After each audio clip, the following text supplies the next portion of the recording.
Okay, we are going through day 2 of Holy Week. We are on Tuesday, and we are going to be looking at Matthew chapter 23.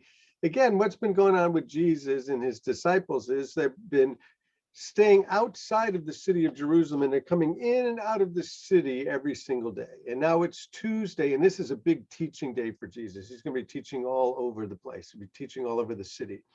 He's going to be teaching in the presence of the Pharisees, in the presence of the religious leaders, as well as with all of the people. So let's just jump right in and see what Jesus is talking about and what we can learn from this week.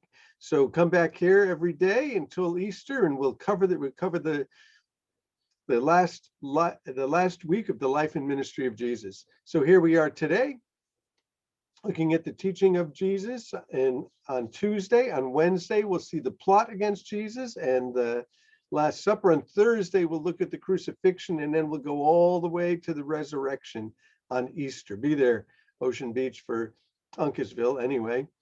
Tuesday is where we are. These are known as the teaching steps in Jerusalem. They're still there today. Jesus walked on these steps. Jesus taught on these steps. This was a place where the religious leaders would often teach. You can see all kinds of people can sit there. So you can go either at the bottom, I've taught from the bottom, or you can go to the top.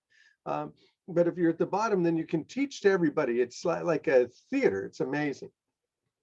So Jesus is teaching, and it's recorded for us in Matthew 23. And here's what Jesus says. With the teachers and the Pharisees in the hearing, he is going to dismantle self-righteous religion, which is the religion of the Pharisees and the religion of the Sadducees. And what he says is, woe to you. Now, these are called the 7 woes. Watch, you can count 7 of them. Woe to you, teachers of the law and Pharisees, you hypocrites. Hypocrite just means an actor. You shut the kingdom of heaven in men's faces. You yourselves don't enter, and you won't allow or let those enter who are trying to. Listen, they taught about God, but they did not teach the love of God. And they taught about the kingdom of God, but they didn't enter into the kingdom of God themselves. Woe number 2. Woe to you, teachers of the law, Pharisees, you hypocrites. You travel over land and sea to win a single convert. And when he becomes one, you make him twice as much the son of hell as you are. Can you say that? Are you supposed to say that? You see, they preached God. They preached God, but they converted people to a dead religion, something that was giving no life whatsoever, something that really didn't have the potential to give life. Here's the third one. Woe to you, you blind guides. You say, if anyone swears by the temple, it means nothing. But if anyone swears by the gold of the temple, he's bound by his oath. You blind fools, which is greater, the gold of the temple or the temple that makes the gold sacred? Well, they were saying, if you swear by the temple, that doesn't mean anything. But the money, once you get the money involved, that's really something. That all the ornaments, all the sacrifices, that's really something. Our religion, our traditions, that's what's really important, in the money that's involved in it. Woe to you, you teachers of the law and you Pharisees, you hypocrites. You give 1/10 of your spices, your mint, your dill, your cumin, but you've neglected the more important matters of justice, mercy, and faithfulness. You should have practiced the latter without neglecting the former. You blind guides, you strain at a gnat, but you swallow a camel.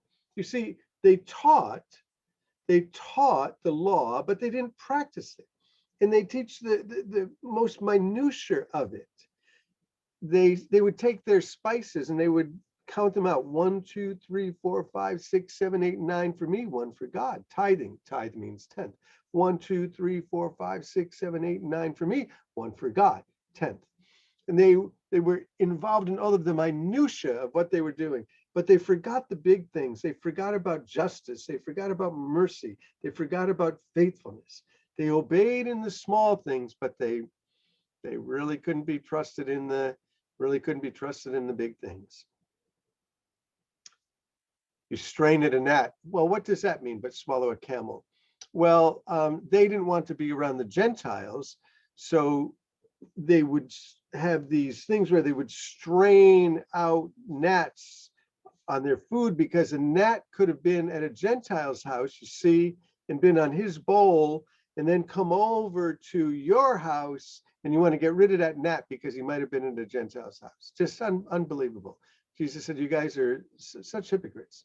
So he said, woe to you, teachers of the law, and you Pharisees, you hypocrites. You clean the outside, but inside you're full of greed and self-indulgence. Blind Pharisee. First clean the inside of the dish, and then the outside will be clean also. So they presented the appearance of being clean, self-restrained, not involved in carnal matters, not them, but they were dirty inside. They were dirty inside, full of carnality. Let's look at the next one. Woe to you, you teachers of the law, you hypocrites. You're like whitewashed tombs, which look beautiful on the outside, but on the inside are full of dead men's bones and everything unclean. In the same way, on the outside, you appear to people as righteous, but inside you're full of hypocrisy and you're full of wickedness. So again, they exhibited themselves as being religious, keeping everything. The mask of their righteousness is hiding their inner world. So I